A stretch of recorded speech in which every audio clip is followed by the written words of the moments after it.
Selain bertani dan membuat gula aren, warga desa Sukamulya juga mencari kapulaga untuk dijual. Nah sekarang saya bersama Teh Henti dan ibu-ibu yang lain mau jalan ke kebun kapol. Kita mau panen kapol ya Teh? Iya. Dan ini perjalanannya jalan setapak tanah liat, licin. Tapi karena saya bersama ibu-ibu mengurangi rasa takut saya untuk melewati jalan ini. Ke situ Teh? Iya ke sini ya? Iya. Iya. Pagi ini saya ikut membantu para ibu pemetik kapulaga. Kami berjalan kaki melalui medan yang naik turun selama sekitar 1 jam.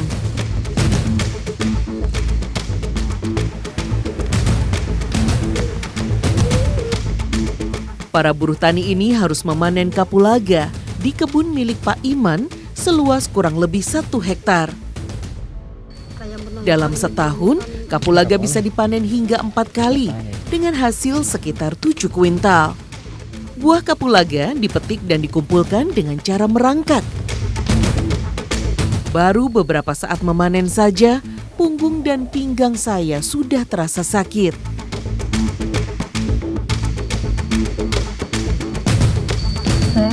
Biasanya gimana penghasilan Teteh kalau lagi jadi buruh kapol gini? Ya nggak kebagian sih.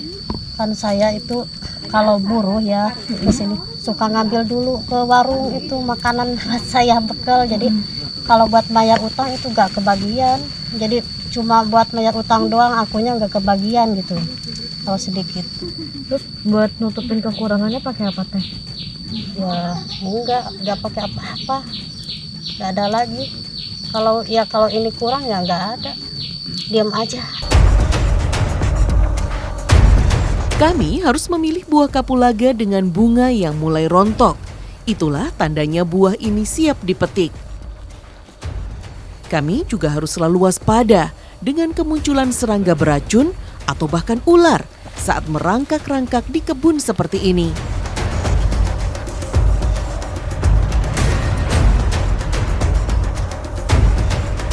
Rata-rata buruh petik bisa mendapatkan hingga 50 kg buah kapulaga per hari.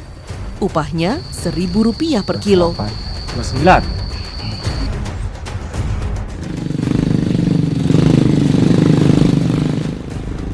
Setelah ditimbang, hasil petikan ini akan diangkut penumpang ojek gunung.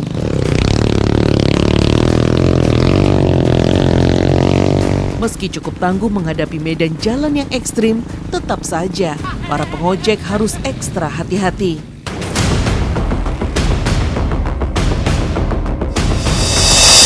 Akibat jalanannya sulit, jadi motor yang membawa kapol tadi harus tergelincir karena kapolnya terlalu berat dan motornya juga jadi mati.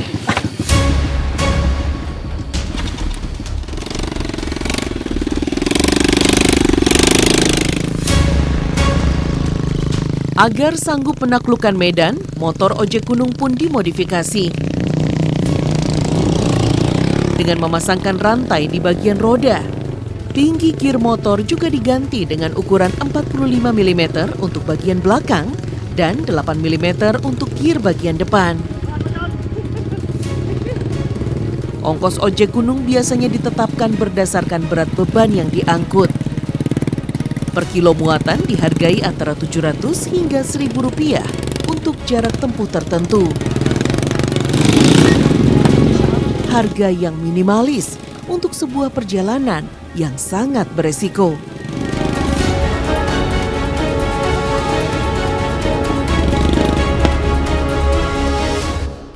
Pak, boleh diceritain nggak pengalaman berapa perjalanan kalau lagi jadi kulik ojek gitu? Boleh. Gimana Pak? Susah, capek banget. Gitu soalnya kan jalannya di sini kebanyakan lumpur. Jadi kalau dari kebun narik kapol bisa sehari, kalau nggak gangguan motornya paling ya 3 jam 2 jam udah nyampe ke rumah. Tapi kalau motornya gangguan kayak tadi kan ya jatuh di jalan, motornya mati. Gimana perasaannya Pak? Perasaannya ya capek banget.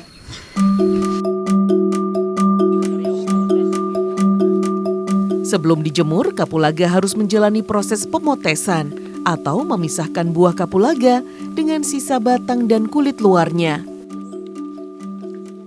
Para ibu harus memotes dengan cepat agar cukup banyak hasil yang mereka dapatkan. Mereka bekerja mulai dari jam 7 pagi hingga 12 siang. Upahnya Rp1.000 per kilo. Teh, Ya. kalau jadi buruh potes gini upahnya berapa? 1.000. Karena kalau saya ya kalau lagi buruh, kalau nggak cukup ya ditambah-tambahin motes ini. Biar Ya, nambahin biar nambahin upahnya. Iya.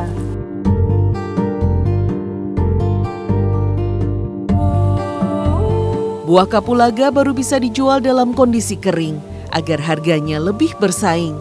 Harga kapulaga basah hanya sekitar Rp12.000 per kilo.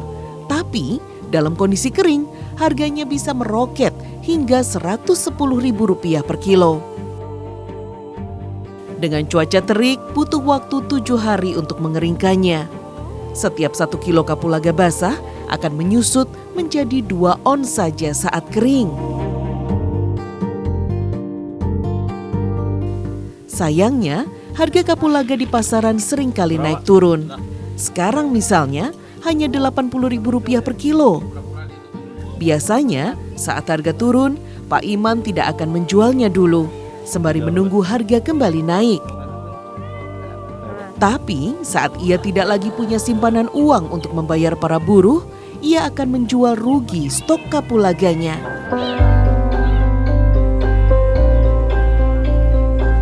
Bekerja sebagai buruh serabutan tidak lagi memandang jenis pekerjaan. Semua dilakukan demi mendatangkan sedikit rupiah. Bila sawah dan kebun sedang tidak bisa diandalkan, membuat sapu tamianglah yang menjadi jawaban. Tali rotan yang melimpah di hutan dan rumput tamiang menjadi bahan bakunya.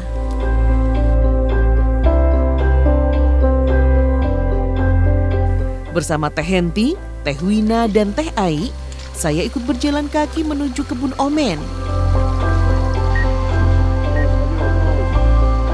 Kami harus membelah hutan yang licin dan berlumpur sekitar 1 jam lamanya. Tamiang adalah jenis rerumputan yang punya karakter unik. Tamiang akan memerah ketika dipetik saat masih berembun. Sehingga warga pun memilih panen pada siang hari ketika embunnya sudah menguap. Nah, tanaman tamiang ini setelah ditebas, lalu dibersihkan batangnya. Untuk bunganya ini supaya hilang harus seperti diserut gitu ya pakai tangan. Tapi ini nggak hilang sepenuhnya. Untuk menghilangkan bunganya sepenuhnya, nanti dijemur dulu lalu digelang ya Teh. Iya. Dan ini biar rapi juga. Untuk menghasilkan 1 sapu tamiang dibutuhkan sekitar 50 tangkai bunga perdu tamiang. Namun setiap perdu hanya punya 1 tangkai bunga saja, sehingga sangat banyak sekali untai bunga yang harus dipetik.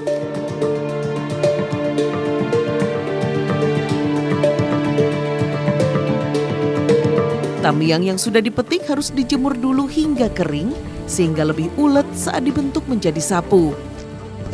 Saat cuaca cerah, butuh waktu sekitar 1 minggu untuk mengeringkan tamiang. Tamiang yang sudah kering lalu digilas di atas papan untuk menghilangkan serbuk bunganya. Karena bila tidak dihilangkan, serbuk bunga bisa menempel ke kulit dan memicu rasa gatal.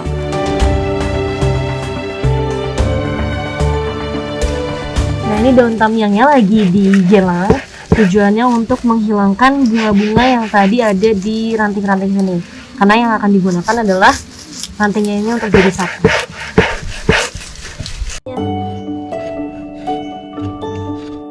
Ketiga wanita ini tekun membuat sapu untuk menambah penghasilan keluarga. Peralatan yang digunakan pun sangat sederhana. Misalnya bubut kayu ini. Sayangnya, proses pembuatan sapu yang rumit tidak sebanding dengan harga jualnya yang sangat murah. Ini dia sapu Tamyang hasil yang dibuat oleh ibunya. Dan ini harganya satu sapu dijual 10.000 dan ibunya mendapatkan keuntungan sebesar 2.500. Dan menurut ibu sebenarnya tidak cukup untuk kehidupan sehari-hari, tapi mau tidak mau harus dilakukan karena memang pekerjaan ibu hanya membuat sapu.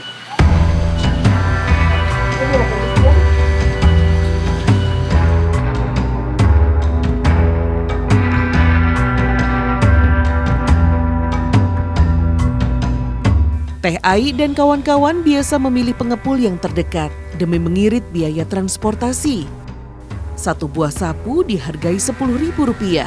Padahal biaya produksi sebuah sapu saja sudah menghabiskan sekitar Rp7.500. Artinya, Teh Ai hanya mendapatkan selisih keuntungan Rp2.500 saja per sapu. Seandainya saja jalan lintasan keluar masuk desa diperbaiki, warga bisa menjual hasil produksinya dengan harga yang lebih menguntungkan. Sayangnya, harapan ini masih tak kunjung jadi kenyataan.